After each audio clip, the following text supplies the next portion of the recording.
Hello बच्चों, आइए इस प्रश्न को देखते हैं। पीयूष ग्रंथि की स्थिति, रचना तथा रचना का वर्णन करते हुए इसके द्वारा स्रावित हार्मोन्स के नाम लिखो। इस प्रश्न की जो मुख्य अवधारणा है, मुख्य अवधारणा वह है पीयूष ग्रंथि। यहाँ पर हम पीयूष ग्रंथि की रचना के बारे में देखेंगे, साथ ही साथ इसके द्वारा स्रावित होने वाले हार्मोन्स को भी देखेंगे। तो पीयूष ग्रंथि जो है, सबसे पहले यदि हम इसकी स्थिति की बात करें तो पीयूष ग्रंथि जो है यह मस्तिष्क में पाई जाती है और यह डायनसेफेलॉन के आधार पर स्थित होती है। यह अस्थि कपाल की स्फीनॉइड अस्थि यह ग्रंथि कपाल की स्फीनॉइड यह ग्रंथि कपाल की स्फीनॉइड अस्थि की एक गर्त में धंसी रहती है। स्फीनॉइड अस्थि की एक गर्त में धंसी रहती है। स्फीनॉइड अस्थि की एक गर्त में धंसी रहती है। इस गर्त को सैला टर्सिका कहा जाता है। इस गर्त को सैला टर्सिका कहा जाता है और यह डायनसेफेलॉन के तल पर पाई जाती है। यह ग्रंथि जो है यह एक्टोडर्म के द्वारा उद्भव होती है और इसका आकार मटर के दाने के आकार का होता है। यह मटर के दाने के आकार की होती है। यह मटर के दाने के आकार की यह मटर के दाने के आकार की होती है।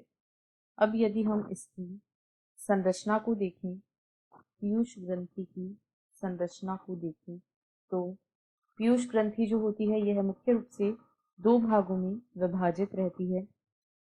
पीयूष ग्रंथि मुख्यतः दो भागों में विभाजित रहती है, अग्र पीयूष तथा पश्च पीयूष। इसके मुख्यतः दो भाग होते हैं। अग्र पीयूष जिसे एडिनोहाइपोफाइसिस कहा जाता है तथा पश्च पीयूष जिसे न्यूरोहाइपोफाइसिस कहा जाता है। अग्र पीयूष को ही एडिनोहाइपोफाइसिस कहा जाता है तथा पश्च पीयूष को ही न्यूरोहाइपोफाइसिस भी कहा जाता है।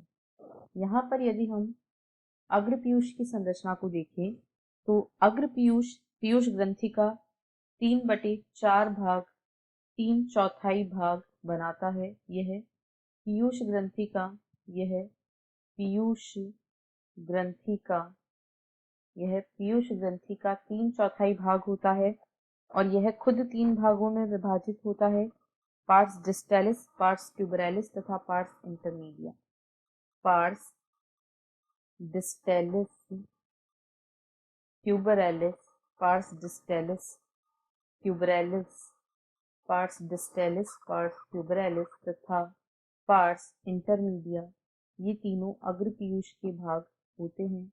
जबकि यदि पश्च पीयूष की बात करें तो पश्च पीयूष जो होता है यह पीयूष ग्रंथि का 1/4 भाग बनाता है। यानी जो पीयूष ग्रंथि का मुख्य भाग होता है वह अग्र पीयूष के द्वारा ही निर्मित होता है। अब यदि हम पीयूष ग्रंथि के द्वारा स्रावित हार्मोनों की बात करें तो सबसे पहले यदि एडिनोहाइपोफाइसिस द्वारा यानी अग्र पीयूष द्वारा स्रावित हार्मोनों को देखें, अग्र पीयूष द्वारा स्रावित हार्मोन, तो अग्र पीयूष द्वारा निम्न हार्मोन स्रावित होते हैं। सोमेटोट्रोपिक हार्मोन अथवा वृद्धि हार्मोन। सबसे पहला हार्मोन जो है वह है वृद्धि हार्मोन। इसके अलावा गोनेडोट्रोपिक हार्मोन एफएसएच व एलएच, गोनेडोट्रोपिक हार्मोन जिन्हें एफएसएच व एलएच कहा जाता है, इनका स्रावण अग्र पीयूष से होता है। इसके साथ ही थायराइड स्टिमुलेटिंग हार्मोन, थायराइड प्रेरक हार्मोन या TSH का स्रावण भी अग्र पीयूष से होता है। इसके साथ ही ACTH या एडिनोकॉर्टिकोट्रोपिक हार्मोन भी यहीं से स्रावित होते हैं। प्रोलैक्टिन हार्मोन का स्रावण अग्र पीयूष से होता है तथा MSH हार्मोन जो होता है यह पार्स इंटरमीडिया से स्रावित होता है, परंतु मनुष्य में पार्स इंटरमीडिया पार्स डिस्टेलिस से लगभग चिपकी हुई रहती है। अब यदि हम पश्च पीयूष या न्यूरोहाइपोफाइसिस की बात करें तो पश्च पीयूष यह हाइपोथैलेमस के द्वारा संश्लेषित होने वाले दो हार्मोनों का संग्रहण व स्रावण करता है, जो कि हैं ADH या वैसोप्रेसिन, तथा जो दूसरा हार्मोन है वह होता है ऑक्सीटोसिन। तो ये जो दो हार्मोन हैं इनका स्रावण पश्च पीयूष के द्वारा होता है।